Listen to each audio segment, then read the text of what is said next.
Hello dear Hare Krishna.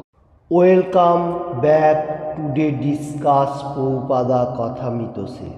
14 June 1968 Hayagriva के पत्र लिखा था प्रभुपाद जी, उसका ऊपर से बताने को जा रहा हूँ पहले बेंगली में। বৃন্দাবন के আধুনিকায়ন করার প্রয়োজন নেই, কারণ কৃষ্ণের বৃন্দাবন হল চিন্ময় গ্রাম। তারা সম্পূর্ণরূপে প্রকৃতির সৌন্দর্য এবং সংরক্ষণের উপর নির্ভর করে। যে সম্প্রদায়ে কৃষ্ণ এসেছেন তা ছিল বৈশ্য সম্প্রদায়, কারণ নন্দ মহারাজ সে সময় বৈশ্য রাজা বা জমিদার ছিলেন এবং তার প্রধান জীবিকা ছিল গোরক্ষা করা।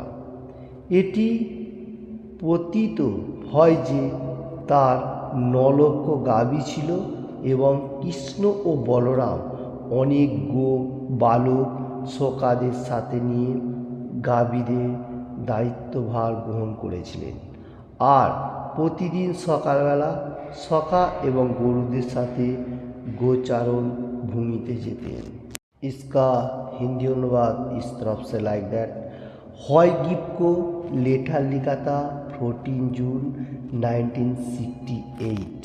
हेयर प्रभुपाद जी सेज वृंदावन ये कोई साधारण मतलब प्लेस नहीं है।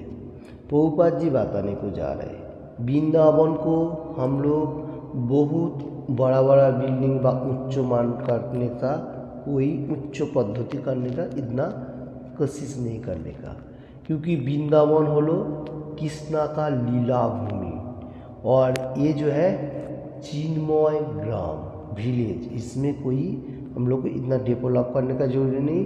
हम लोग को यहाँ घूमना जाना है और भगवान जो लीला विलास का वो सब देखना है, ये बात नहीं।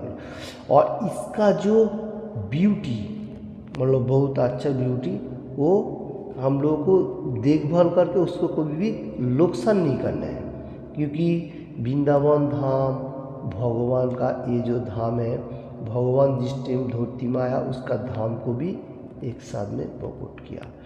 तो इधर बताने को जा रहे कृष्ण भगवान सुप्रीम पर्सनैलिटी ऑफ गॉड, जो जहाँ पर